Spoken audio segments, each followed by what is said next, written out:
Hey everyone, the data is now out, and now we know how much your Social Security benefits will increase in 2022. We'll get to that in just a moment, but you also need to know that coming right on the back of this video, hopefully within just a few days, I'll be releasing a video detailing out all of the major changes to Social Security for the upcoming year. So things like the earnings test, maximum taxable income, and the big one that a lot of people have been anxiously awaiting, the average wage index. Now, this has been forecast to drop, creating a scenario where some benefits could actually go down for certain individuals. And I don't know how likely that is, but we'll have to wait until we see the data to know for sure. All of that will be released as soon as we have complete information. So if you're new here, you want to hit that subscribe button and click the notifications bell so you won't miss it when it's released. Oh, and one other thing. Within the next week or so, I'll be updating my Social Security cheat sheet.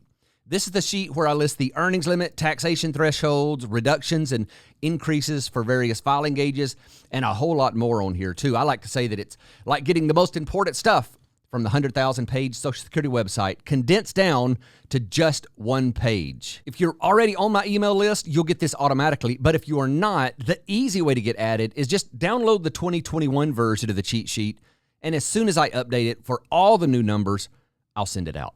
On a monthly basis, the Bureau of Labor Statistics releases the inflation data for the prior month. The specific measurement that the Social Security Administration uses is the CPI-W. That's the Consumer Price Index for urban wage earners and clerical workers.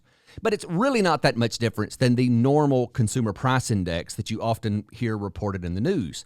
Now, although they release this on a monthly basis, the Social Security Administration only uses the data for the third quarter, so that's the data for July, August, and September. To get the increase, you simply add up the sum of the index for the prior year's third quarter, that's those 3 months, and compare to the sum of the third quarter index of the current year. Then you simply calculate the difference between the two, and if it's positive, you have an increase.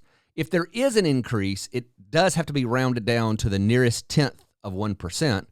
And if there is no increase, or if the rounded increase is zero, there's simply no cost of living adjustment for the year. So here's the information for this year. If we average the data from the third quarter of 2020, we have an index reading of 253.412. Then if we average the data from the third quarter of this year, we have an average index reading of 268.421. When we calculate the percentage difference between these two numbers and round to the nearest tenth of 1%, we have this year's cost of living adjustment, which is 5.9%.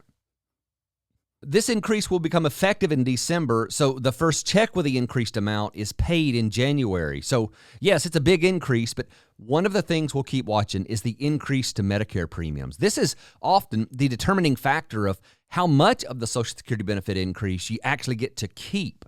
And as soon as Medicare announces the annual change, I'll cover it right here on this channel. And again, stay tuned for the video coming out in just a few days that covers all of the changes coming to Social Security in 2022.